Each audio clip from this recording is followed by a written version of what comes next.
dos insignias pontificias de los obispos nos tocan de ver: cruz pectoral y anillo episcopal.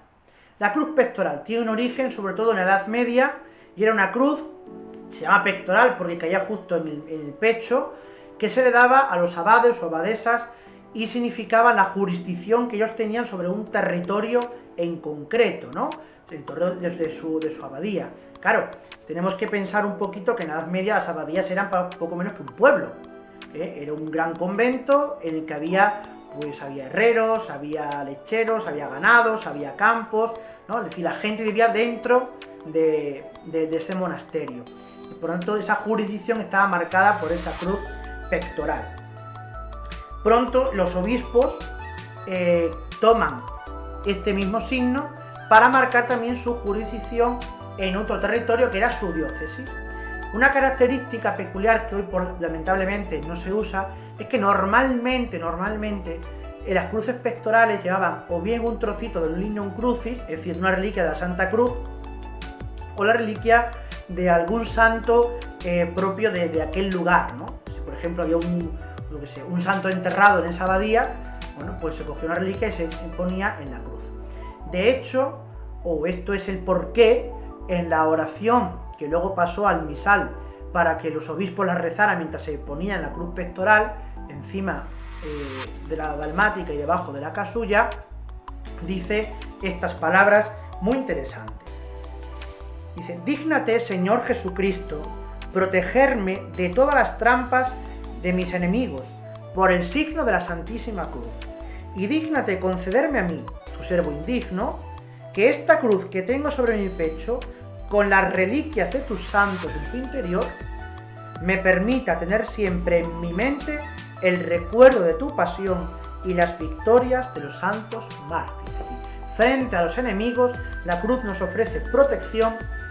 Frente a esas asechanzas que nos presta el enemigo interno del alma, que es el demonio, o los enemigos del mundo, que son el resto, pues tenemos el recuerdo, traemos a la memoria el recuerdo, primero de la pasión de Cristo y segundo de las pasiones propias, individuales, de los mártires, que no son ni más ni menos que la victoria de Cristo hecha en sus santos, en este caso en los mártires.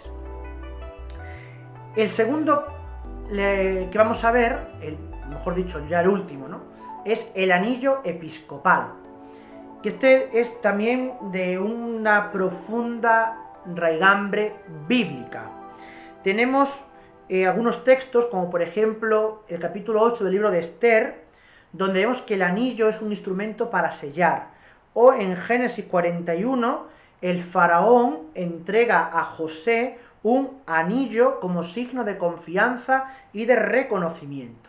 Bueno, pues tanto el sello como la confianza y el reconocimiento va a ser cogida por la tradición cristiana, por ejemplo, Octavio de Milevi, en el siglo IV, donde ya habla del uso normal que tienen los obispos de llevar el anillo, aunque en concreto el primer texto donde a ciencia cierta vemos que hay un uso litúrgico del anillo episcopal lo ofrece el Cuarto Concilio de Toledo, de nuevo, al igual que el báculo, del año 633, y que luego San Isidoro de Sevilla lo va a tratar en su libro De Ecclesiasticis Officis.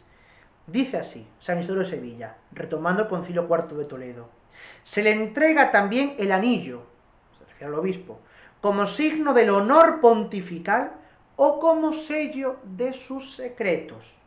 Bueno, a la de secreto no se refiere a cosas que no se pueden decir, sino a cosas que tienen que estar selladas y lacradas porque convienen a una persona o a una circunstancia en concreto. También vamos a encontrar este mismo sentido en el siglo IX, en el ritual de los francos, en la Galia, y el Papa pronto lo va a extender también a todos los obispos, como lo dice San Isidoro. Siendo de metal, ¿vale? Eso también ha cambiado un poco, siendo de metal, con un dibujo grabado. En este momento, más que un carácter simbólico, el anillo tiene un fin práctico. Por eso he dicho que las dos, digamos, significancias bíblicas están aquí. Y el fin práctico es sellar, lacrar el documento personal del obispo de cara a alguna bula o alguna indicación disciplinar hacia alguien.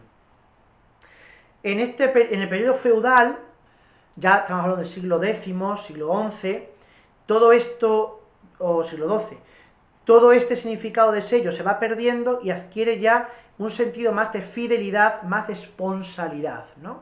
Que así como lo va a recoger el ritual, digamos, de la ordenación del obispo actualmente, ¿no? Dice, el Racionales de Guillermo Durando, que es un documento del siglo XIII, dice: el sacramento de la fe, o define el anillo episcopal de la siguiente manera: el sacramento de la fe por el cual Cristo se unió a su esposa, la Santa Iglesia, para que ella dijera bien de sí misma: mi Señor Jesucristo me desposó con su anillo.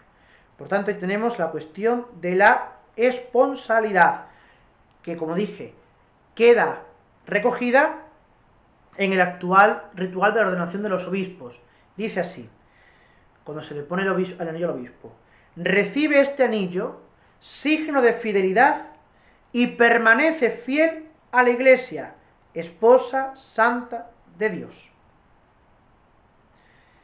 También, hasta 1970, existía en el misal, en las oraciones introductorias de la misa, preparatorias para la misa, había una oración propia del obispo para ponerse el anillo, que dice así: adorna con la virtud, Señor, los dedos de mi cuerpo y de mi corazón, ojo, y coloca sobre ellos la santificación de tu espíritu septiforme. Los dedos de mi cuerpo y de mi corazón. ¿Por qué? Porque por la estructura sacramental. Porque es verdad que con el cuerpo es la manifestación o realización de los actos rituales litúrgicos. Pero ese cuerpo no es ni más ni menos que el canal a través del cual las gracias que llevan en el alma salen al exterior. O dicho de otra manera, nosotros presentamos un cuerpo a Cristo para que sea Él quien diga por nuestra boca, por nuestras palabras, por nuestra lengua: esto es mi cuerpo, esta es mi sangre. Nosotros presentamos un cuerpo a Cristo para que sea Él, por medio de las manos de un obispo, quien administre la gracia sacramental de las órdenes. Eso es lo que se refiere a los dedos del corazón. Están los dedos del cuerpo. Los del cuerpo, porque somos alma y cuerpo en uno. Y los dedos del cuerpo también tienen que perseverarnos en las malas acciones, preservarnos de las malas acciones y hacer que perseveremos en las buenas. Y por último, hace una referencia al Espíritu Santo, dedos y Espíritu Santo, está en la Biblia. Cuando Jesús dice: si yo hago milagros con el dedo de Dios, y nosotros sabemos que en el siglo XI, cuando se escribe el Beni Creator, le llama al Espíritu Santo dedo derecho de Dios Padre. Por tanto, el anillo episcopal representa, por un lado, la sucesión apostólica, y por tanto la rúbrica apostólica de todo el sello. Por otra parte, la esponsalidad y fidelidad a la Iglesia. La Iglesia que se desposa con su Señor Jesucristo. Y en tercer lugar, es un signo también de la asistencia del Espíritu Santo. Ambos tres significados son los que se recogen en el anillo. Por tanto, todas estas cuatro insignias pontificales, mitra, báculo, cruz pectoral y anillo, vienen a configurar una imagen pastoral, esponsal, magisterial y apostólica del obispo, porque es aquel que ha sido elegido por Jesucristo para ser puesto al frente del rebaño de Dios, bien sea el obispo de Roma en la Iglesia Universal, o bien sean los obispos diocesanos en las iglesias particulares donde están. Bueno, pues ojalá que cuando nosotros veamos a un obispo revestir así, si es que los obispos siguen revistiéndose así, pues que reconozcamos en ello esa autoridad de Jesucristo, esa autoridad de los apóstoles, con todos estos dones y carismas que les comparte.